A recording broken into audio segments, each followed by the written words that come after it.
The wind did not just howl that night in Sanders County. It thundered like a train, tearing through trees and pounding shutters with pitiless power. The sky, which had been a peaceful blue, turned to a queasy gray, then changed into a ghostly green that almost shrieked of catastrophe. Thunder boomed like faraway bombs, each boom louder, more ominous. Within her kitchen, Sarah clutched the counter's edge. Her phone flashed, vibrating with a haunting warning. Tornado incoming! Take cover now! Her 6-year-old daughter Lily cried under the dining table, wrapped in a purple blanket. Outside, sirens screamed, cutting through the anxiety like knives. Sarah's heart pounded in her ears. This wasn't a drill. This wasn't merely some storm. It was something else. It was coming. She knew where to go. The community storm shelter. Reinforced concrete. 2 years old. Only 200 feet from where she stood. Made just for nights like this one. She picked up Lily and ran into the turmoil. Rain cut sideways, every drop like shattered glass. The tornado moved slowly over the edge of the world, a hideous funnel, engulfing everything that came its way, vomiting rubbish like some raging deity.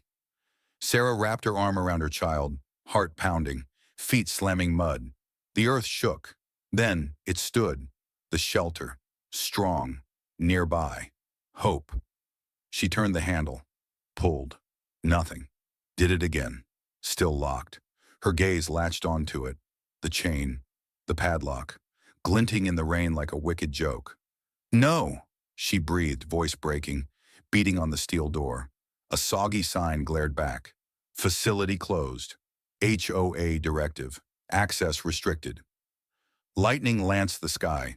The tornado wasn't far off anymore. It was near. Sarah's legs collapsed, rage burning hotter than terror. This wasn't real, she screamed. Lily hid her face in her chest, crying.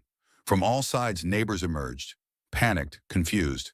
Some in bare feet, some carrying pets, all frantic, all rushing toward the same door. Mrs. Ellen, the widow from a few blocks down, staggered over, her nightgown flying in the wind. "This is our shelter," she yelled. "We paid for this." But nobody opened it. Tom, a young guy from the block behind, yelled into his phone. "Mr. Larson, open the shelter. Now!" Across speaker came a voice, detached, cold. "Charles Larson, Chairman, HOA. It's been closed because of sanitation infractions. There was no evacuation clearance. You could have evacuated yesterday." Sarah's voice cracked in desperation. "We're going to die." But Larson's voice did not waver. "The bulletin warned of risks. It is the responsibility of residents." And then the phone line went dead. Only the tornado replied. The lock shivered in Sarah's hand as she shook it in vain. The tornado, nearer now, roared like an unleashed beast. Off to the side, the rumble of a black Ram truck idling through the chaos. Its door creaked wide. From it emerged John Callahan.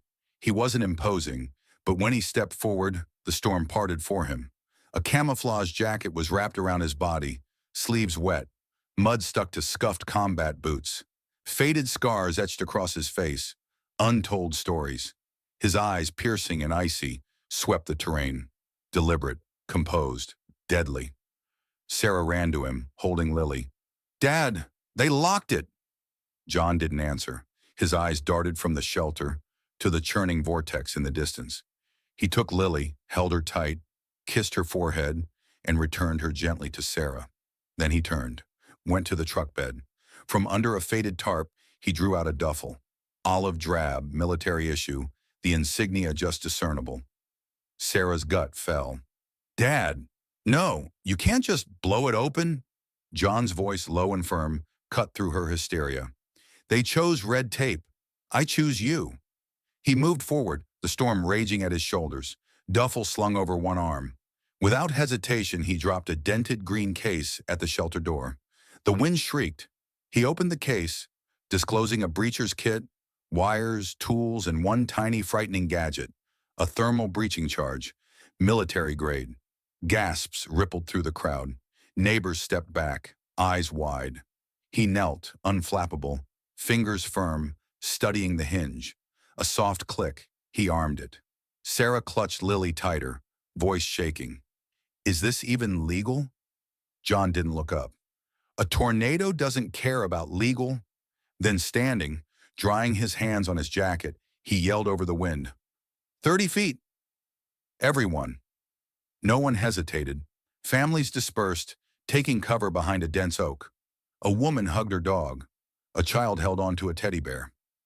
John stood alone, remote in hand, eyes fixed on the door. Behind him, the tornado writhed ever closer, debris whirling like blades. He pressed the trigger. Thump. A muffled explosion shook the air. The door creaked, screeched. The chain burst. The padlock splintered, clinking into the mud. Smoke curled. Metal hissed. John ripped the door open. "Move!" he yelled. They did. One by one, they poured in. Families, seniors, a woman close to term. No time to waste. No questions asked. Sarah hesitated. Lily clung to her like a life raft. She turned around. "You coming?"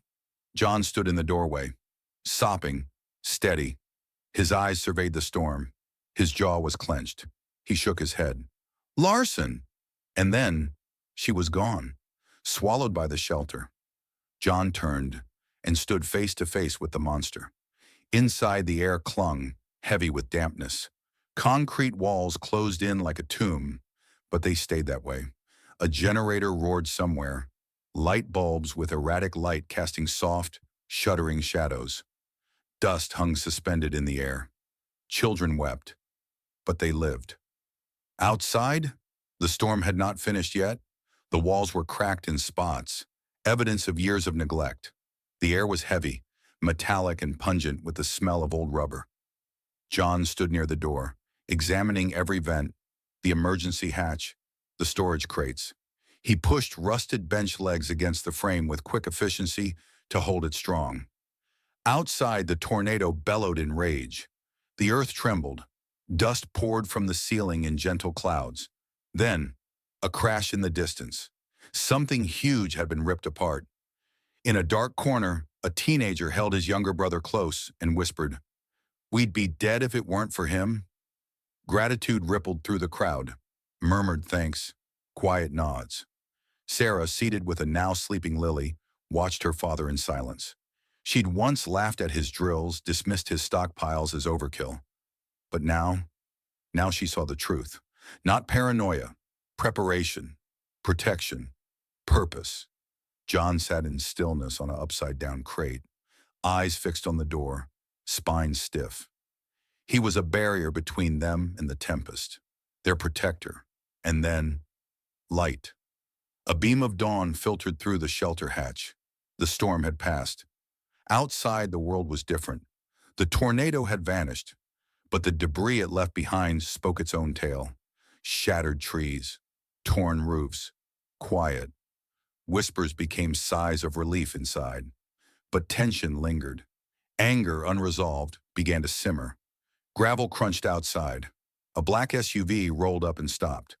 Out stepped Charles Larson, crisp suit, clean shoes, tablet in hand.